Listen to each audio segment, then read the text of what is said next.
So lots of practice time these days, I guess, as a coach. You know, what's the best way to take advantage of? I think you've had maybe 4 practices here in the last little bit, on days. Well, we had 3 this week, and then after today, we won't have many practices after, just because we play 3 and 4 and head out on the road.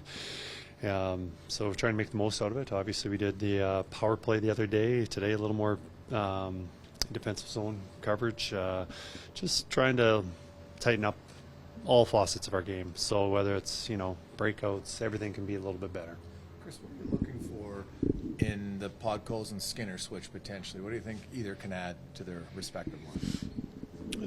Well, I think Podkolzin's played very well. I think another thing that he adds to the line is a little more physicality, but also a guy that can go to the net. And and then Skinner, moving down to Rico's line just adds a little more offense and scoring. Maybe that helps us in the long run with line matchups. But just trying to find a little chemistry between everybody, and we'll see what Podkolzin can do. He hasn't had much opportunities, but like I said, he's played well. After a game, I'm sure you got lots of thoughts going through your mind, and then you get away and you practice. And I wonder if anything in your mind has changed regarding what's been going on lately for the team, or having some time away gives you a different perspective, or it's the same as it is right after a game. Well, I think overall, when you take a step back, and there's always the emotion after the game, and usually after a win, you're pretty happy, and after a loss, you're upset and maybe not thinking clearly and angry about things not working out the way they should have. But taking a step back, you look at what needs to be done, and I think there's a lot of things with our group that are going well, and but obviously they can be a little bit better. And special teams are the big ones. The power play, the penalty kill. You look at, I was just having a conversation on the ice with Derek Ryan today about our 16-game winning streak and the special teams battle through that streak that we had. I would say, I'm just guessing, but I'm going to guess that we were probably won 13 of them and probably tied 3, never lost. And, the special teams are so big. And right now, the way the power play and penalty kill obviously makes it a little more difficult for us 5-on-5. And the 5-on-5 play needs to get better too, defending, being able to generate a little more offense. I think that'll come just with the chances that we've been getting. But, I think, to step back, you look as a coach, where can we improve? And this week we tried to improve or spend our attention on the things that we can address right now. That'll make the biggest difference. Sure, because it's always fun when Pittsburgh comes to town with Sidney Crosby. Just can you give us your assessment of the Penguins and what challenges they present coming tomorrow? A lot of high skill players who've done that for decades, I guess. Obviously with Malkin, Crosby, them getting off to a good start. You got Letang, Carlson on the back end, who are very dangerous on the blue line, who like to get involved in the play. A lot of offense starts with them. So, we've got a lot of challenges. And, those are 4 guys that I mentioned, and they've got a lot of other good players too. You talked about the desperation level your team needs to play at when you're playing a desperate team like them. Does that help you ramp up your desperation? Well, I think, I don't know.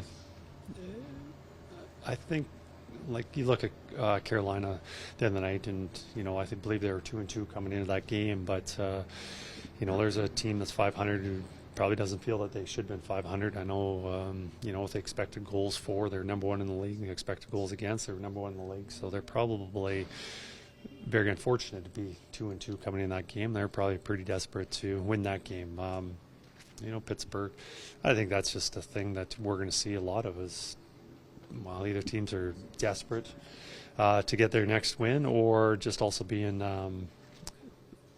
revved up to play us. Because, there's some teams that, when Connor McDavid comes into your building or you're playing against him, guys are on their toes and want to play their best. So that's good. We get other teams' best. It'll just make us stronger in the long run.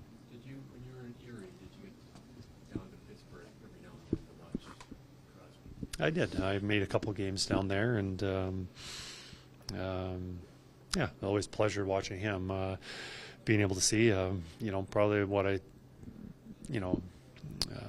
yeah. So, anyways, I did get there a couple times, and I'm just thinking about the time I saw him in playoffs when I was behind the bench as an assistant with Philadelphia, and I really had a big appreciation of what he did during that series, and then also, as with the New York Rangers organization, won playoffs. The Rangers were playing Pittsburgh, and he was really a difference maker in that series, and he had an injury, and then the Rangers were able to change the momentum because of that injury, and obviously you see the importance of him and how long he's been doing that for his team. It's really impressive.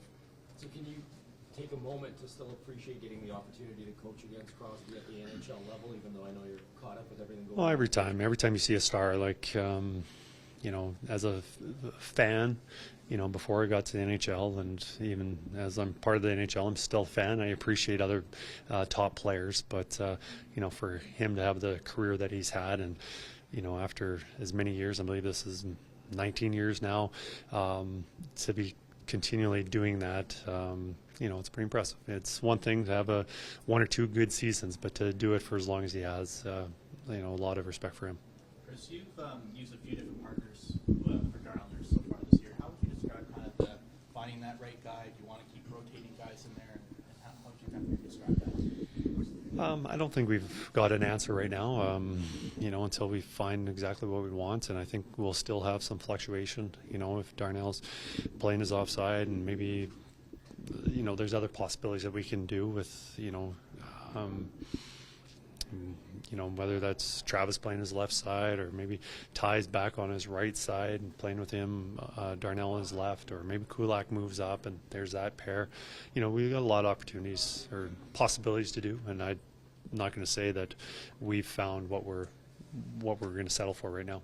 Do you think it's been challenging for Darnell in that he's had to go with some different guys, and do you want to get that ironed out? I think communication is important, but each guy has to play his best and do his job. You look at the forwards, and Connor and Leon, especially Leon. Leon has quite a few line mates, and it's talked more about with the defense than it is the forwards. But it's same thing. There's some fluctuation with the line mates that we just expect them to go play and figure things out.